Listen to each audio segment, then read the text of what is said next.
Hi, Geek Girl back with another story time. I'm feeling a little on the nostalgic side, so we're going to go with the Patchwork Quilt, which is another book that I learned about from reading Rainbow. Hopefully I'll read it properly and not try to fake a southern accent. We'll see how this goes.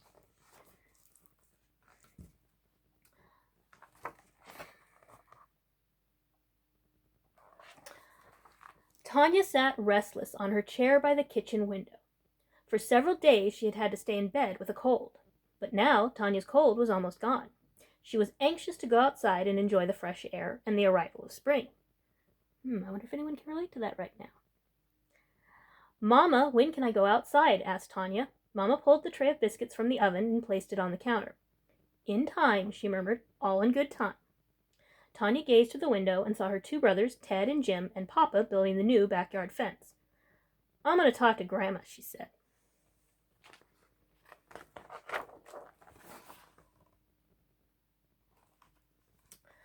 Grandma was sitting in her favorite spot by the big, soft chair in the front of the picture window. In her lap was scraps of material of all textures and colors. Tanya recognized some of them. The plaid was from Papa's old work shirt, and the red scraps were from the shirt Ted had torn that winter. "What you gonna do with all that stuff?" Tanya asked. "Stuff?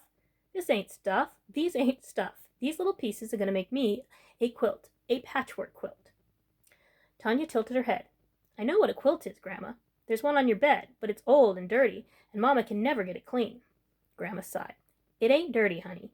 It's warm, the way it's supposed to be." Grandma flexed her fingers to keep them from stiffening. She sucked in some air and said, "My mother made me a quilt when I wasn't any older than you, but sometimes the old ways are forgotten." Tanya leaned against the chair and rested her head on her grandmother's shoulder.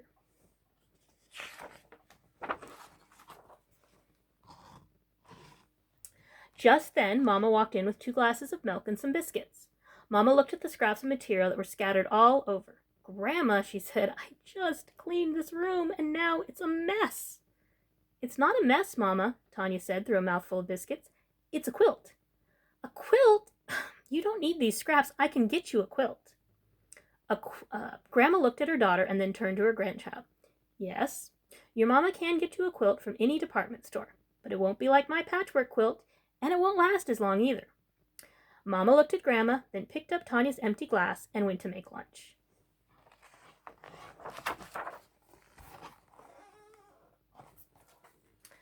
Grandma's eyes grew dark and distant. She turned away from Tanya and gazed out the window, absent-mindedly rubbing the pieces of material through her fingers. "Grandma, I'll help you make your quilt," Tanya said. "Thank you, honey." "Let's start right now. We'll be finished in no time." Grandma held Tanya close and patted her head. "It's going to take quite a while to make this quilt. Not a couple of days or a week, not even a month. A good quilt, a masterpiece?" Grandma's eyes shone at the thought. "Why, I need more material, more gold and blue, some red and green, and I'll need the time to do it right. It'll take me a year at least." "A year?" shouted Tanya. "That's too long. I can't wait that long, Grandma." Grandma laughed. "A year ain't that long, honey. Making this quilt's going to be a joy. Now run along and let Grandma rest." Grandma turned her head toward the sunlight and closed her eyes.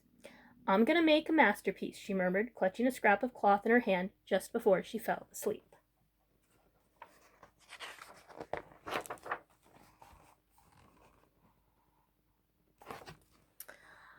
"We'll have to get you a new pair and use these old ones for rags," Mama said as she hung the last piece of wash on the clothesline one August afternoon.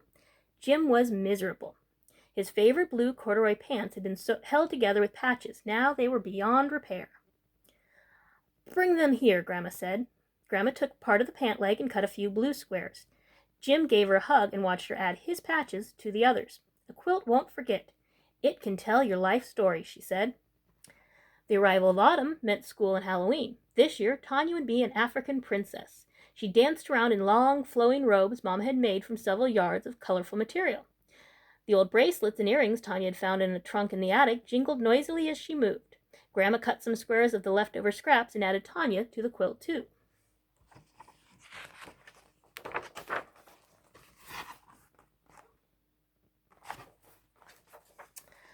The days grew colder, but Tanya and her brothers didn't mind. They knew snow wasn't far off. Mama dreaded a winter's coming. Every year she pleaded with Grandma to move away from the drafty window, but Grandma wouldn't budge. Grandma, please, Mama scolded. You can sit here by the heater. I'm not your grandmother. I'm your mother, Grandma said, and I'm going to sit here in the Lord's light and make my masterpiece. It was the end of November when Ted, Jim, and Tanya got their wish. They woke one morning to find everything in sight covered with snow. Tanya got dressed and flew down the stairs. Ted and Jim, and even Mama and Papa, were already outside. I don't like leaving Grandma in that house by herself, Mama said. I know she's lonely. Tanya pulled herself out of the snow, being careful not to ruin her angel. Grandma isn't lonely, Tanya said happily. She and the quilt are telling each other stories. Mama glanced questioningly at Tanya. Telling each other stories? Yes, Grandma says a quilt never forgets.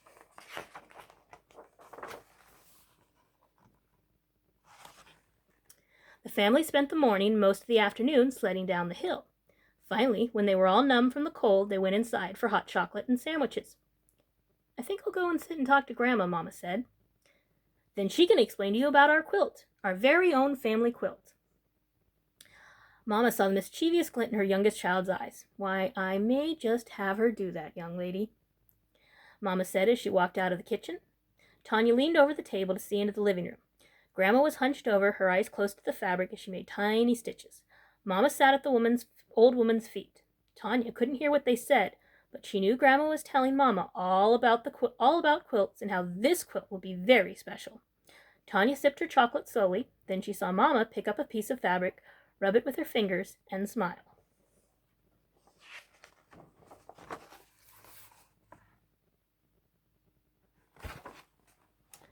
From that moment on, both women spent their winter evenings working on the quilt. Mama did the sewing while Grandma cut the fabrics and placed the scraps in a pattern of colors. Even while they were cooking and baking all their Christmas specialties during the day, at night they still worked on the quilt. Only once did Mama put it aside. She wanted to wear something special Christmas night, so she bought some gold material and made a beautiful gold dress. Tanya knew without asking that those gold scraps would be in the quilt too. There was much singing and laughing that Christmas. All Grandma's sons and daughters and nieces and nephews came to pay their respects. The Christmas tree lights shone brightly, filling the room with sparkling colors. Later, when everyone had gone home, Papa said he had never felt so much happiness in the house, and Mama agreed.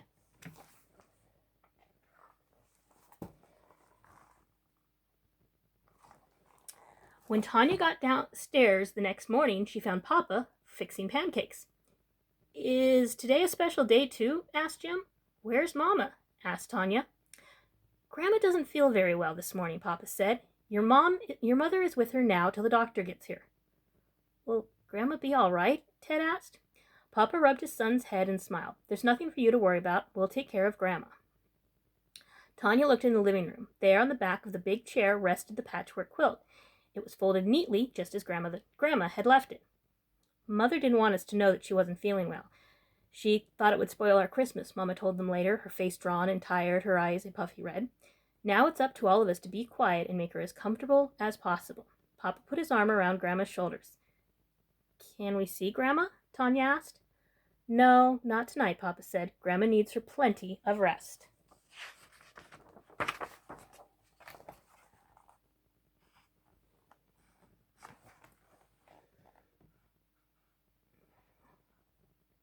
It was nearly a week, the day before New Year's, before the children were permitted to see their grandmother. She looked tired and spoke in whispers. We miss you, Grandma, Ted said. And your muffins and hot chocolate, added Jim. Grandma smiled. Your quilt misses you too, Grandma, Tanya said. Grandma's smile faded from her lips. Her eyes grew cloudy. My masterpiece, Grandma sighed.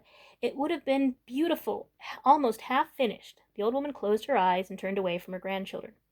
Papa whispered it was time to leave. Ted, Jim, and Tanya crept from the room.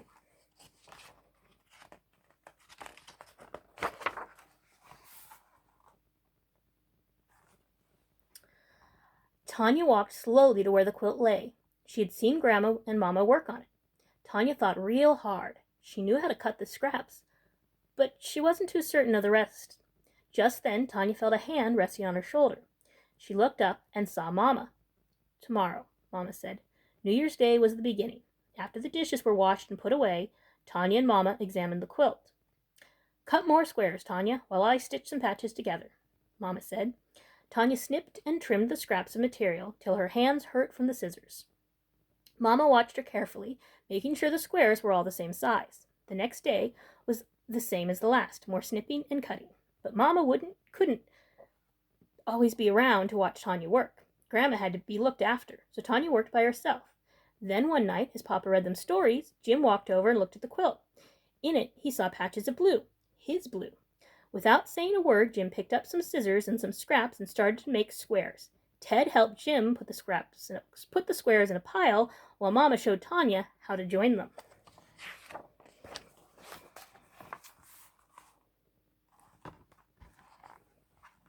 Every day, as soon as she got home from school, Tanya worked on the quilt. Ted and Jim were too busy with sports, and Mama was looking after Grandma, so Tanya worked alone. But after a few weeks, she stopped. Something was wrong. Something was missing, Tanya thought. For days, the quilt lay on the back of the chair. No one knew why Tanya had stopped working. Tanya would sit and look at the quilt. Finally, she knew. Something wasn't missing. Someone was missing from the quilt. That evening, she went to bed. Before she went to bed, Tanya tiptoed into Grandma's room, a pair of scissors in her hand. She quietly lifted the end of Grandma's old quilt and carefully removed a few squares.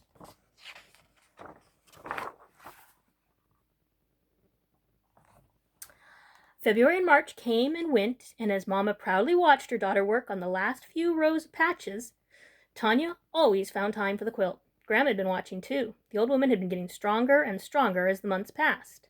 Once she was able, Papa would carry Grandma to her chair by the window. "I need the Lord's light," Grandma said. Then she would sit and hum softly to herself and watch Tanya work. "Yes, honey, this quilt is nothing but a joy," Grandma said. Summer vacation was almost here. One June day, Tanya came home to find Grandma working on the quilt again. She had finished sewing the last few squares together. The stuffing was in place, and she was already pinning on the backing.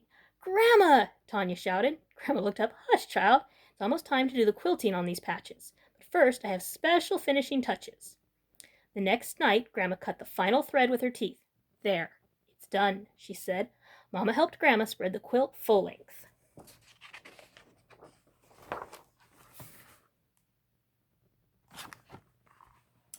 Nobody had realized how big it had gotten or how beautiful. Reds, greens, blues, and golds, light shades and dark, blended in and out throughout the quilt. "It's beautiful," Papa said. He touched the gold patch, looked at Mama, and remembered. Jim remembered too. There was his blue and the red from Ted's shirt. There was Tanya's Halloween costume. And there was Grandma. Even though her patch was old, it fit right in.